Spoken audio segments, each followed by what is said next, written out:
Baker was in a hole. He grabbed a shovel and just kept digging. The whole Baker Mayfield experiment with the Carolina Panthers, would you call it a total disaster? Well, today the Panthers cut the quarterback they thought was going to be the guy to turn things around. They believe that Baker Mayfield cannot get them to their ultimate destination. Mayfield, this is impossible. 98 yards. Welcome to LA. It's been a wild 48 hours. Don't call it a comeback.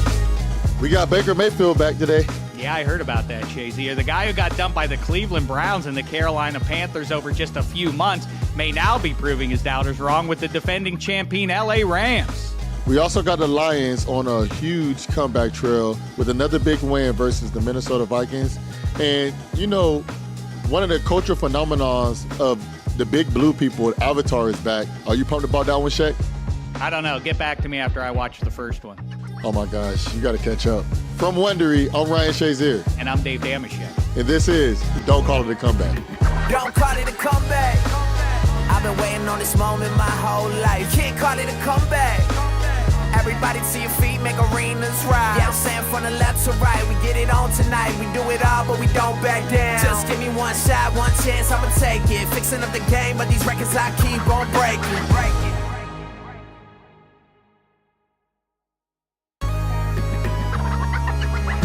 Hey, Shek, let's get into this Baker comeback. As you wish, 5-0. Yeah, we all saw Baker Mayfield come back against the Raiders last week, one day after joining the team. He led a comeback from down 13 in the fourth quarter, including an improbable 98-yard game-winning touchdown drive in the final minutes of the game. But of course, this comeback is so much bigger than just that one game. So let's back it up to the beginning of Baker's polarizing NFL career.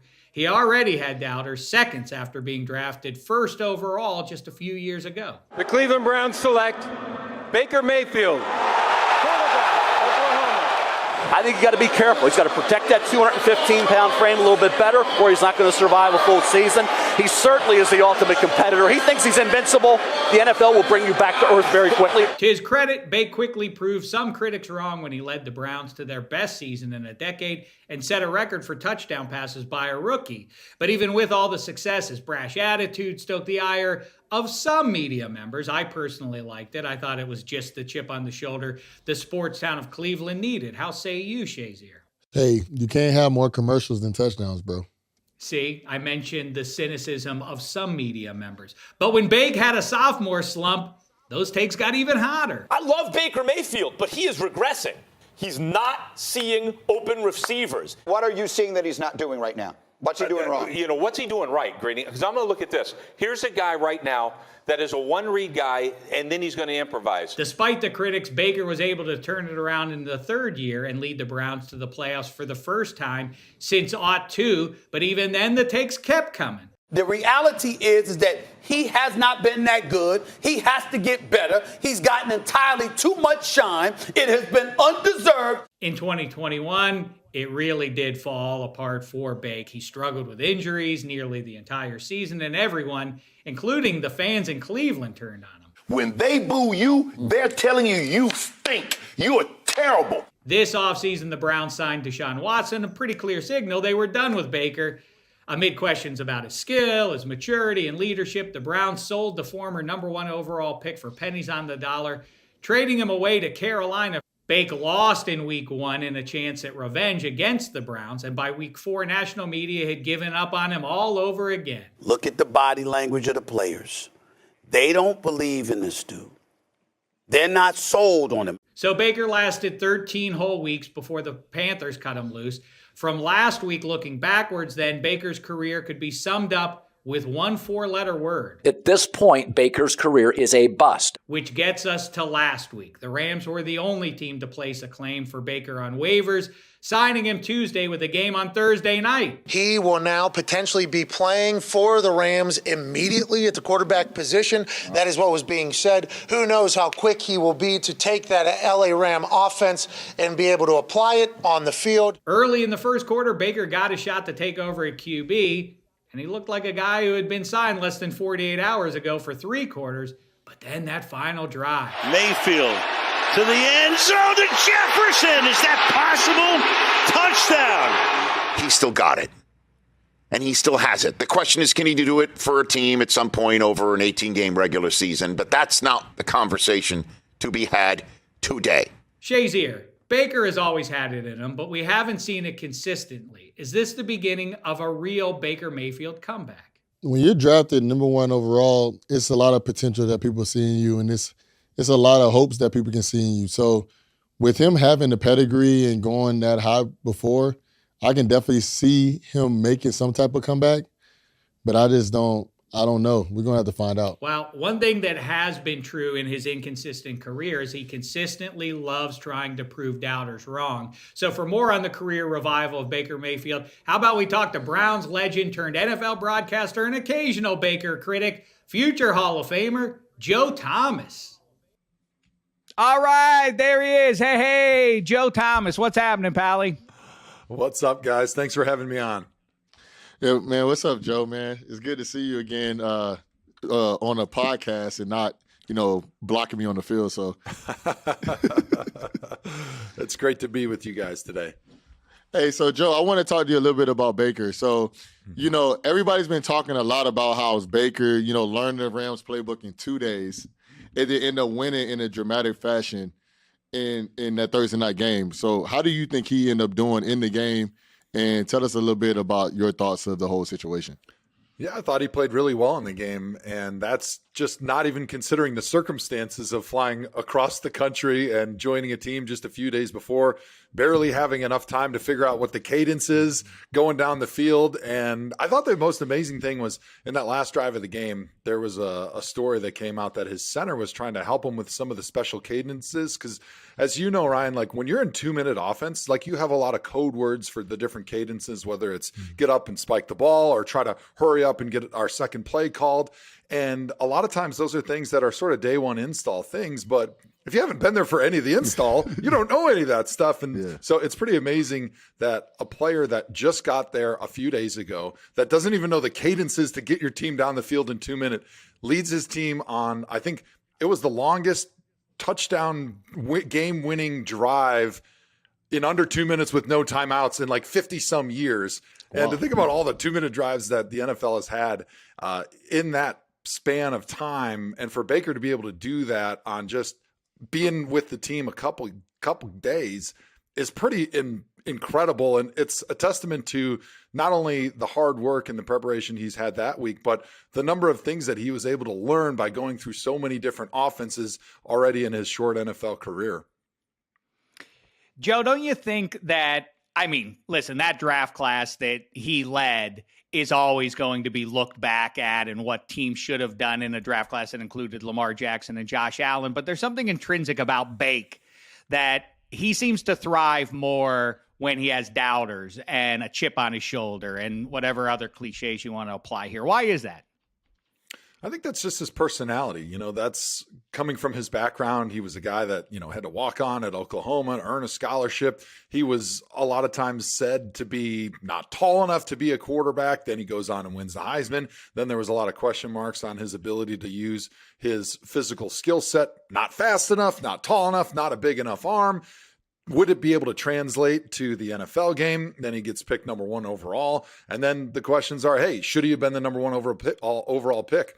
His first year in Cleveland, he sets the rookie touchdown pass record. And then from there, it's been, a little bit up and down. But I think his mindset and his mentality has always been to try to create things in his head, whether they're real or they're not, about, hey, it's me against the world. And that's how he gets the most out of himself. And as competitors, you're always trying to find, what do I need to do in my own brain to bring out the best in me, not only on the field on Sundays, but in my preparation during the week. And Baker's always been that guy that when his back's against the wall and people don't believe in him, that's when he's going to get the most out of himself. And we saw it again last week against the Las Vegas Raiders.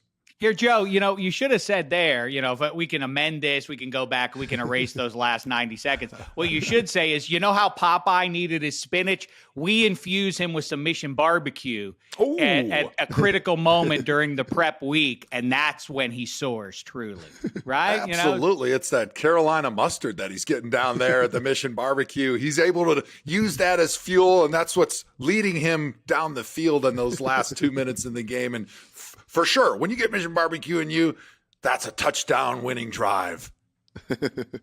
I love that. I love me some Mission Barbecue. I'm more of a rib guy, but Oh, everybody likes a little bit of brisket and Carolina mustard. That's where it's at with the barbecue. Any protein for me, you put that Carolina gold mustard on it, I'm good. All right, there we go. Hey, so I want to ask you, first of all, I played on the defensive side of the ball, so it's certain positions that it's a lot easier to just plug and play. Even on the offensive line, it's hard to just plug and play. But I would say a receiver is a little bit easier. A cornerback, because you can just tell them like 1, 2, 3 which coverage you're in, and some D linemen are running backs. Do you feel like with him just getting plugged in, can you explain how difficult it is just to plug and play as a quarterback? Well, I've never done it myself, but I can tell you as an offensive lineman, it's hard enough when I have a new guard that's playing that week that hasn't been there very long, because you got to get your footwork right. It's like a puzzle. When you're double team blocking or you're blocking in pass protection, you got to make sure you're not stepping on each other. And everybody's kind of got their own way of using technique with their footwork, where their placement's going to be, where their hand placement's going to be on double teams. And so those are things that need to be learned during weeks and weeks of practice and going out on games. And that's not just something that you can find in a playbook. And the same thing when you're on the line of scrimmage and you're trying to communicate when it's too loud to be able to use your voice. And that's a lot of times even home or on the road, where you have to use hand signals. You have to just look at somebody and you have to look at the player that you're going to be watching with your eyes on a double team or in pass protection. Hey, if he goes over there, you got him. If he comes over here, we'll pass it off. And you got to be able to use those nonverbal communication cues to be able to get that type of stuff done. And at a quarterback level, that's another step beyond that, even, because you're talking about timing, you're talking about rhythm, and you're talking about throwing to a spot a lot of times, especially when you're talking 2-minute drill and you're trying to hit the hole in the zone. And you got to know, hey, this is how he likes the back shoulder throw. This is how he likes those deep dagger routes, like when he's got a safety that's driving on him. He's got to know, hey, what is the receiver like? What can I get the ball there with, the velocity, the height on the ball? And those are all things that it takes a lot of quarterbacks more than just a couple seasons to figure out, to make sure that they're on the same page, to be able to reliably go down the field.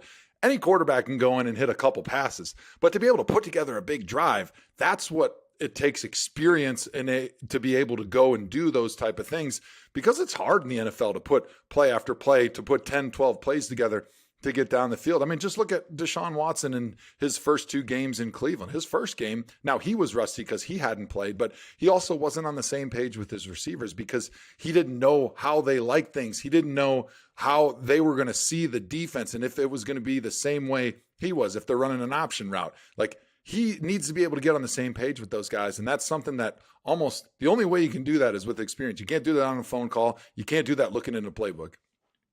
Wait, so you mentioned the Browns have a new quarterback. I'd not heard. They do. Oh, wait, we'll get to him. It's kind of new, yeah. We'll get to him in 1 second. I do feel like it's kind of funny. Do you suppose, Joe, as a pro football player, and as a matter of fact, you got some pushback several weeks ago when the Colts hired Jeff Saturday, who was inexperienced. This feels like a little bit like a close cousin to that, which is to say that, does Baker Mayfield expose, like, oh, yeah, you can just walk in the door same week and get it done in the NFL. You don't need to do all these fables about he sleeps on the couch and it's only 90 minutes all week to get the job done. That's how committed he is. Has Baker Mayfield just laid bare that maybe you don't need to do all that? Mm-hmm. I thought you were going to say that Baker Mayfield was being hired to be the head coach of the Los Angeles Rams, and then that would be the same thing as what we saw in Indianapolis. But no, I think it's a testament, one, to Baker Mayfield's preparation and his ability to absorb information quickly, right? Because each week you're going to have game plan specific things that are new from week to week. And so he wouldn't have been behind the 8 ball on those type of things. But the core and the base of your offense is going to be totally new, where you're going to be totally behind. And that is the hardest thing to be able to pick up and to be on the same page with your receivers and to be in rhythm and on time with those guys, I think, is the hardest thing. But Baker did have the benefit of being in a lot of different offenses. That was one of the challenges, I think, for him in Cleveland, and maybe why we didn't see his full potential or why things didn't work out, is because just about every year he was getting a new offensive coordinator with new terminology, new concepts that they were going to feature. And so that is one of the things that I was able to reflect on later in my career. We'd bring in a new coach, bring in a new offensive coordinator. They'd show me the playbook and be like, oh yeah, I had this one 5 years ago, so you can just keep that. I don't really need it. I already know everything that's in here. versus a guy that maybe is in one system his whole career. It's a little bit more difficult for him to show up and plug and play. But I'm really interested to see how the rest of the season goes for Baker, because obviously he had such a great debut, but he struggled a lot at the beginning of the season in Carolina. And everyone's wondering, like, hey, why was that? Was that because the offensive coordinator and the system maybe didn't fit him?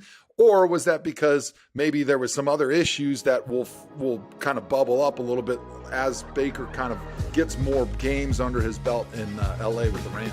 Don't call it a comeback.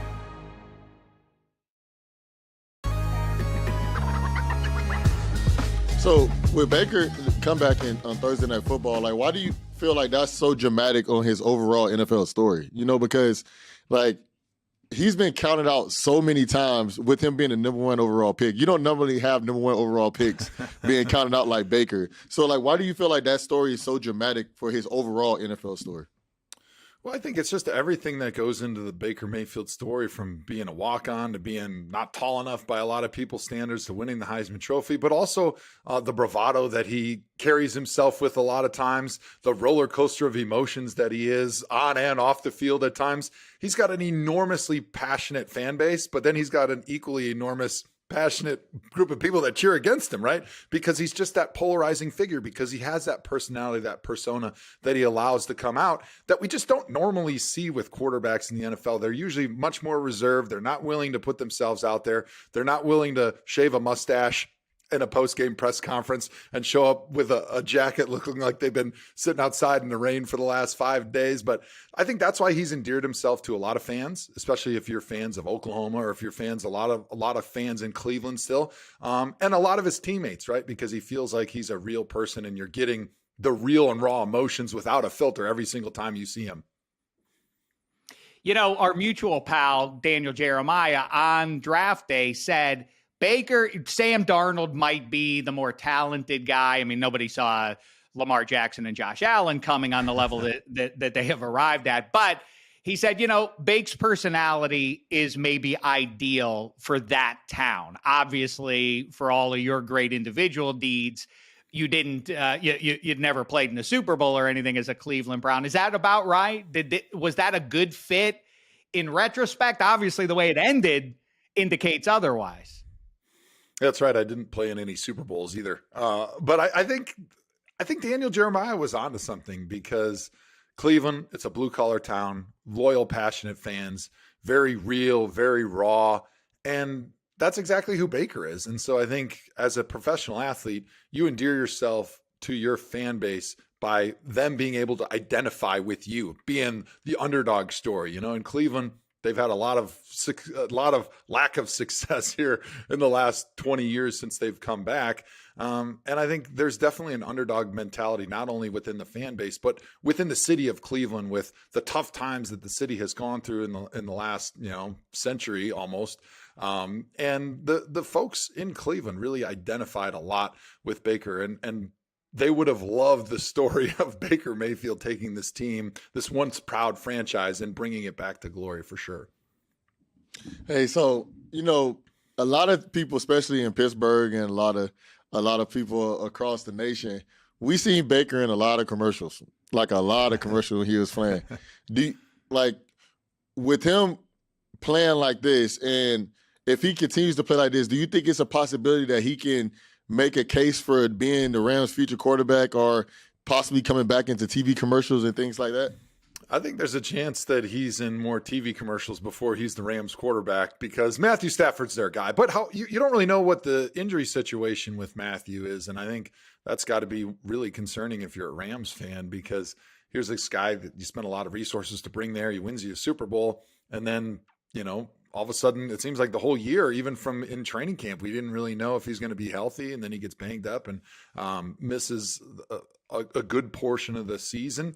And so you don't know what the future holds, because he's got a lot of mileage on his arm going back to his days in Detroit when he was throwing for 500,000-600,000 yards every season, because their team stunk. They were behind, and he was just throwing the ball 40 to 50 times in almost every single game, because he's all the Lions had. So I don't know what the future holds for Matthew Stafford and the Rams.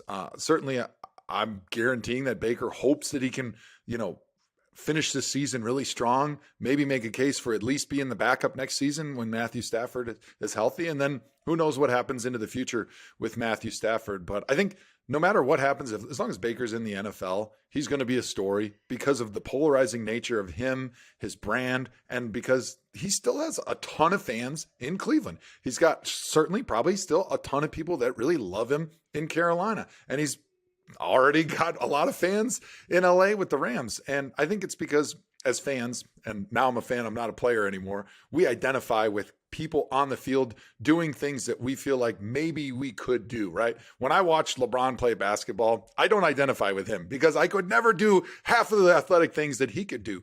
But when somebody sees a Baker Mayfield who's maybe not tall enough, maybe doesn't have a big enough arm, maybe not fast enough, they think like, hey, if all the things would have happened right for me, I could be Baker Mayfield, right? And so they're able to sort of live out their dreams by watching a player that they really adore. And especially when he plays with so much passion and emotion. I grew up in Wisconsin when Brett Favre was winning the Super Bowl and going to 2 Super Bowls. And we love Brett because he played with those emotions and he played with his heart on his sleeve. And that's exactly who Baker Mayfield is as well. Boy, you really hit on something. I'm sure you remember when the Steelers were in Cleveland last year in the fourth quarter and Bake is leading them down the field for the go-ahead score, and he got knocked out of bounds, and he jumps up, and is he hurt again, and he runs back onto the field, and he makes the big demonstrative first down marker, and the stadium goes wild, and then he gets intercepted. I feel like that was kind of the defining play or stretch of the Baker Mayfield experience in Cleveland. But let's dig in on what you said a little bit, no matter how uncomfortable it may be. So Baker Mayfield maybe potentially sets up as a Laverne and Shirley type figure coming through clean on the other side with a Hollywood ending here, but there's also a Shakespearean quality to it in pigskin terms, a tale of two cities. So like maybe Dickensian instead of Shakespearean, but either way. So you have Bake now in LA and in Cleveland, the new quarterback. And I agree with you. Probably there are a lot of Browns fans. Do you think, best you can tell, Joe Thomas, does Jimmy Haslam, does Andrew Berry, if they have a time machine, do they undo the last year and stick with Bake and undo? Because I suspect they didn't know that there was going to be the avalanche of negativity associated with bringing Deshaun Watson in. Yeah, I think there was a lot of things that they didn't anticipate that have happened within the last year. Baker did not play very well when he had that injured shoulder in the 2021 season. And I think it became apparent to the people on the football side of things that if you want to win a Super Bowl in the NFL and if you want to be consistently great, you need to have one of these franchise quarterbacks that, you know, let's say he's top 5 or top 10, right? You need a Mahomes, a Josh Allen, a Lamar Jackson. You need one of those guys. And I think they realized that Baker, at least they thought, Baker was good enough to make you good. And occasionally you get in the playoffs and you'd compete for a division, but wasn't good enough to go on a run against, especially in the AFC, all the great young quarterbacks that are in that conference. And so they made the decision that, hey, we're in this to win Super Bowls, not just to put fans in the seats and be good enough to keep our jobs. And so I give them a lot of credit for maybe going out on a limb and trying to make that decision and going for a home run and saying, hey, we want to win our first Super Bowl. We don't just want to be good for the next 10 years. And I think early on in Baker's time in Carolina, the Browns had to be feeling pretty good about that decision because he just didn't play very well. Now, obviously, he has a chance with Sean McVay, which I think is an offense that actually fits Baker. I thought Carolina was like the worst possible place for Baker to go to, which you felt bad for him when you were watching him. I mean, for them to throw as much quick game as they did and try to throw him from in the pocket was like a travesty against that poor man's football ability because that's just not what he does well at all. I mean, he's a short quarterback. We've seen with Russell Wilson. Like when you're a short quarterback, it's hard to throw the quick game because guys are going to get their hands up and knock your ball down. Your arm angle and where the ball gets released from is not high enough. And you can't really see the middle of the field. And so you have to either have tremendous like Drew Brees did, anticipation and confidence in your receivers going across the middle and just throwing to a blind spot, or you don't throw the ball there, or you got to get the guy out of the pocket. And that's what Baker does best. That's what he didn't do at all in Carolina. And so he failed in a very bad way. But I think in Sean McVay's offense, even though he does run a lot more 11 receiver or 11 personnel quarterback throwing from in the pocket when Matthew Stafford was there, than a true Kyle Shanahan system. I think the Kyle Shanahan system, where you are seeing a lot more bootlegs, a lot more rollouts, a lot more half field reads, that fits Baker's skill set a lot better. And so I think if he's going to succeed anywhere going through the rest of his career right now, it's going to be in LA in the system that he's in. And so it will be interesting to see, everyone's going to compare Deshaun Watson and how he performs to Baker Mayfield and how he performs moving forward. But to your other point, I think that the Browns anticipated maybe a 4 to 6 game suspension and maybe not as much blowback as they got when they signed Deshaun. And then when they got 11 games and a lot of blowback, obviously, especially on social media, it was definitely a lot more difficult for them to handle than they expected. But I will say that the coaching staff and the players handled it as well as they possibly could have, especially when you consider they weren't the ones that were making the decision. They were just the ones that had to deal with it because this is what was put in front of them. And as a player, Ryan, like, you don't get to make a lot of decisions, but you get to decide how you handle it and how you treat things moving forward. Yeah, you're exactly right about that one. That's the biggest thing with the NFL. It's a lot of decisions that are made that the players have no control over. Like, Joe might have had a little bit more control. He was a captain and a big time guy. Don't fool yourself. No, still the hard hat guy. Yeah, but like you were saying, we don't really have much control over what happens in the locker room. And once somebody leaves your team, you have to deal with it. And once somebody comes to your team, you have to just welcome them with open arms, because all you guys at the end of the day are still trying to win a championship. So I think, at the end of the day, the Browns might have not knew that they were going to get all this backlash from Deshaun, but I think everybody in the locker room is saying, hey, this is our guy now, and we're going to try to win a championship with him because they feel like he has the talent level to help them get there. So I think it's going to be exciting to see how, not this year, but next year ends up turning out for the Cleveland Browns. It's interesting because you guys mirror what I say. I can say, I don't know if it's ever come up. I did not play in the NFL. Oh, what? Not with distinction. Now that is the most shocking thing I've heard this year. Yeah, either way, I consider myself at this point a voice for the fans in general. And what you just said, Joe and Shazier, is what I would say to fans. This isn't your responsibility to moralize or try to make sense of. You're not going to abandon your team, although there was some percentage of fans when this trade went through. There were people in the offseason who said, I'm done with this team forever now.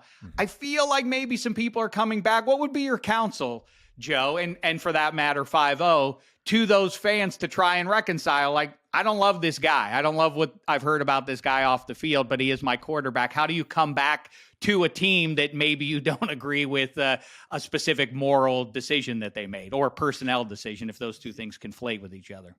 Yeah, it's what I think all Cleveland Browns fans have sort of wrestled with for the last 9 months since Deshaun Watson was signed. It's like, hey, this is my team. It's been my team. For me, since I played there since 2007 when I got drafted, and raising my kids as Browns fans, we love the team. And then they make a decision to sign a player with as many accusations at the time as they did, and with a potential suspension looming, and the moral and ethical question about signing a player that has those things looming over his head. Last thing for me about the Browns is, do you think Kevin Stefanski definitely comes back? What needs to happen over this last few games to ensure that is safe and secure for that guy? Because there was a lot tethered to Stefanski as much as it was to Baker Mayfield a couple of years ago with the rise of these Browns. I think it's all going to be about the performance of Deshaun Watson and the progress that he makes in these last weeks of the season. The Browns have not lived up to expectations thus far. They have not had the season we thought. If they had won just a couple more games, right now they'd still be in the thick of the playoff race. And they had several games won, especially at the beginning of the season, if not for monumental collapses. Like in the Jets game, I was there. Somehow they lost the game that it was literally over if Nick Chubb just falls down. They were up 14 or 15 points with like 2 minutes left in the game, and they go ahead and score, and then all of a sudden this cascade of improbable events happen. But if any one of those things didn't happen, they win that game, and maybe the season is different. So Kevin's definitely been under the gun a little bit this season. And I think from an ownership standpoint, the people that are making the decisions about his future, they're giving him a little bit of a mulligan, especially because when Deshaun came in here, it was very difficult. I thought Kevin handled it really well. They expected 4 to 6 games on the high end for a suspension. Turns out to be 11. And so he gets a little bit of a mulligan. However, at this point, you would need to see progress with Deshaun Watson at quarterback. So it's going to foretell you about how good they can be next year with Kevin Stefanski running the offense. Now, defensively, that's almost been the real story of this season, because we thought the defense was going to be able to hold this team together and keep them competitive until Deshaun came back, and then they were going to be in the thick of the playoff race. But even with all the first-round picks and all the supposed talent on the defensive side of the ball, they've one of the worst defenses in the NFL this season. And so there might be some changes on that side of the football. I think most fans have been calling for it most of the season to fire the defensive coordinator and do some things differently on the defensive side of the staff. And I wouldn't be surprised if that was one of the changes that Kevin Stefanski makes after the season, because certainly when you have a season of disappointment, you're going to have to make some type of changes to prove not only to the fans, but to the ownership who's in control of your job, if you can be the person that can lead them to the playoffs and to the Super Bowl, which is why you brought Deshaun Watson here in the first place. Yeah, so honestly, as a Steelers fan, I'm completely fine with everything you guys are doing over there right now. No, but I definitely say ditto, Joe. Just say ditto, man. We're 5-2. That's right. No, but yeah, I definitely the one thing about me, I definitely like to see good football. So I definitely want to see things turn around. I definitely want to see the defense playing a little bit better, and just Kevin Stefanski trying to figure things out with Deshaun, because if you can get Deshaun on the run and have them able to move around, that's going to allow that team to have a lot more success. So I want to see if Kevin Stefanski can kind of figure that out, and I think, like you said, he'll get a mulligan. They'll give him a chance to try to figure that out, and if he can't, then I think, this year might be he might have one more year after this year, but after that, I think this might be his last one. But, Joe, I would love to ask you more questions about Wisconsin, but I know we got to let you go. And I just want to say thank you so much for joining us on Don't Call It a Comeback. Hey, anytime, guys. Thanks for having me on. It was great seeing you guys. It's been a little while, but anytime you want me back, I'm happy to be here. Yeah, I appreciate it. Don't call it a comeback.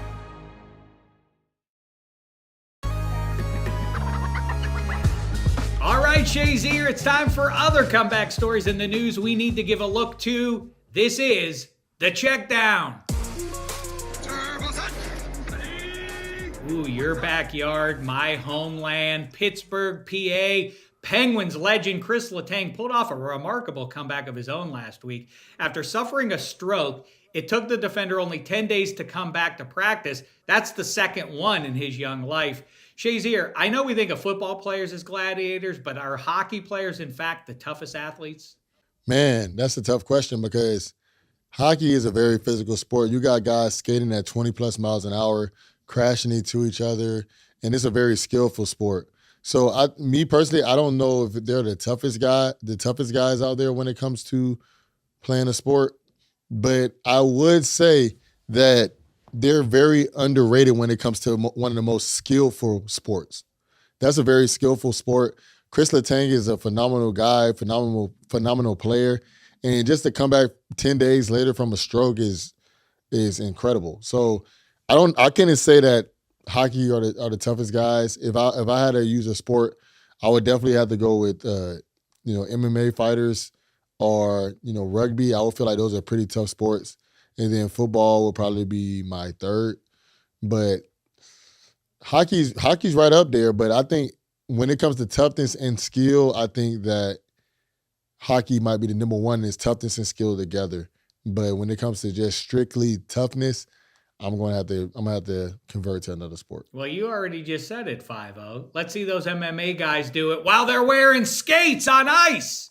The Heisman Trophy came back to South Central as Trojans QB Caleb Williams beat out Max Duggan, C.J. Stroud, and Stetson Bennett. The QB joked that while he got the award, the other nominees get to go to the playoffs. 5-0, would you rather make the college football playoffs or win a Heisman Trophy? This is a tough one. So me personally, I'm a winner. I prefer to win championships because winning championships provide all that other stuff for you. But winning a Heisman Trophy is awesome. Like, think about it. Bryce Young, he won the Heisman Trophy last year and didn't win the championship. And that's one of the things that they're going to hold against him, that he never won a championship as the quarterback. So Nick Saban, everybody that he's coached has won a national championship while he was at Alabama. And Bryce Young, he's won one when he was a freshman, but he never won it as a quarterback. So winning a Heisman is great. Obviously, you have all the accolades that go with it. But me personally, I think it's much better if you actually win the championship, because that's a team dynamic. And I know Caleb Williams is going to be upset if C.J. Stroud wins the national championship and he wins the Heisman. You win the Heisman, but he still has one up on you. If I were the third string left guard, I think I would rather win the Heisman Trophy. But if you're the quarterback, I think you're right. You're better off to be the QB winning the national championship than you are the Heisman Trophy as far as pro prospects go and endorsement deals and all of that. So I think you're on the right track there. Real quick, though, 5-0, strike the Heisman pose. There we go. Mine's better. Mine's better. I don't know. The thing is, with the Heisman pose, it's a stiff arm. I don't know if your stiff arm is strong enough to keep somebody off. So I think mine was better. Well, next time we're face to face together, I'll let you find out. I was one of the best linebackers in the league for a reason. I can break down stiff arms. Yeah, well, you haven't seen this kind of wiggle. Look at this. See it? It's in front of you. Now it's gone. It looked like you're doing the waddle. The Jaden Waddle dance. That's what it looked like you're doing. I'll give you a little dead leg action. Boom, like that. Hey, the Heisman Trophy came back to South Central as Trojans QB Caleb Williams beat out Max Duggan, C.J. Stroud, and Stetson Bennett. The award is USC's 8th, breaking a 4-way tie with Ohio State, Notre Dame, and Oklahoma. That is, if you include Reggie Bush's vacant trophy. With college football and NIL where it is now, is it time for the NCAA to give Reggie his Heisman back? I definitely feel Reggie Bush deserves his Heisman back. Obviously, what he did at that time was wrong. But now, for the same thing that he did, and his wasn't all that bad, but the same thing he did, guys are getting paid for now. So, to me, I think that he should definitely get his trophy back. But the one thing that kind of frustrates me with this whole Heisman situation recently, the whole season, everybody said C.J. Stroud was the favorite to win the Heisman. The whole season. He has one bad game, and now he's third in the Heisman. Like, in my opinion, Caleb Williams deserved to win the Heisman. But to me, I just don't understand how he became third place when he was the clear favorite the whole season. But I definitely feel Reggie Bush deserves the Heisman, and it's multiple reasons I feel like he deserves it. He deserves it because of the NIL, and guys are getting paid now, which is incredible for guys. And I know some people say it's messing up the game, but I don't think it's messing up the game at all. Georgia's still the best team in the league, one of the best teams in the league. Ohio State was still one of the best teams in the league. We still have TCU, and we have who else? And we have Michigan. That's the one. That's who's in there. And that's why C.J. Stroud doesn't get the Heisman, because he lost by 22 to Michigan. That's why. Oh my gosh. Okay, Caleb Williams lost by 22 in his last game as well. But all I have to say is, I feel like we still have great college football with the NIL. And then the next reason I feel that Reggie Bush deserves it is because Reggie Bush, I don't care what anybody says, is a top 5 college football player of all time. He is a top 5 football player of all time.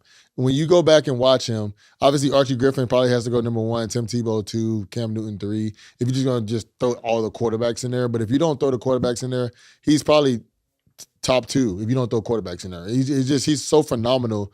And so many guys in this generation and the generations before watched Reggie Bush and just seen how he made people like USC that lived on the East Coast. So I just really feel he deserves his trophy back, and because he's a guy that a lot of people wanted to play football because of. I mean, I respect your thoughts. I appreciate your loyalty to C.J. Stroud and Archie Griffin, but as an old who hails from the banks of the Three Rivers, let me tell you, Tony Dorsett whips up on Archie Griffin any day of the week in terms of who was the better college running back, Shazier. But you're entitled to your opinion. We're talking about Heisman's. I get it. We're talking about Heisman's, right? The big question. You got 2 of them. All right. I know what happened. I am curious, though, where physically is Reggie Bush's Heisman Trophy? Is it in a closet like in Raiders of the Lost Ark at the end? Is it in some crate in a giant warehouse? Is it easily accessible? Has it been melted down and turned into a bauble around the neck of some high-profile NCAA official? I don't know, but I want to get to the bottom of that.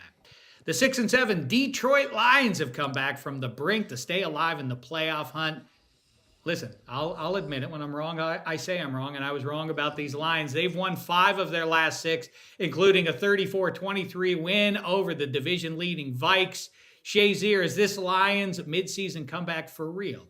So I was watching Peter Schrager this morning, and he was just saying right now, Jared Goff is probably the second best quarterback in the NFC in the last 6 weeks. So if Jared Goff continues to play like that, they have Jameson Williams, they have DJ Chark, they have 2 amazing running backs. To me personally, I think that they are somebody that a lot of teams don't want to play right now. I've seen something that said, who would you rather play, the Cowboys or the Lions right now? And the Lions have a lot of momentum. James Cameron's, the Lions wear Honolulu blue. I don't know what the blue is that those Avatar people wear. But either way, James Cameron's franchise is making its comeback. The Odd 9 Classic is the largest grossing movie of all time. And the sequel looks to get moviegoers to come back to theaters. For all the money the original pulled in, I somehow never saw it. What's a cultural phenomenon you never got into, Shazier? I would have to say, so this is something that more of the Black community watch. I know that a lot of people watch like Power and Raising Kanan, and I'm gonna be honest, I never really got into it. So I watched Power for like the first season. It was pretty good, and then I just never kind of followed up. So I would just say probably watching Power and Raising Kanan. I know in the African American community, the minority community, a lot of people like those shows, and I never really got into them. Hey, that's it for this episode of Don't Call It a Comeback. By the way, some people may have noticed a giant billboard in Times Square promoting this show a couple weeks back. We may make another comeback there and appear there this month, so go ahead and snap a pic of it and tweet it at me or Shazier. We'll be sure to shout you out on the show if that happens. So make sure to also follow, rate, and review us on wherever you're listening to us. And then go to YouTube, go to the Wondery channel, and check us out and hit that subscribe button so you don't miss any episodes. And we'll see you all next week. Don't call it a comeback. I've been waiting on this moment my whole life. Can't call it a comeback. Everybody to your feet, make arenas rise. Yeah, I'm saying from the left to right, we get it on tonight. We do it all, but we don't back down. Just give me one shot, one chance, I'ma take it. Fixing up the game, but these records I keep on breaking.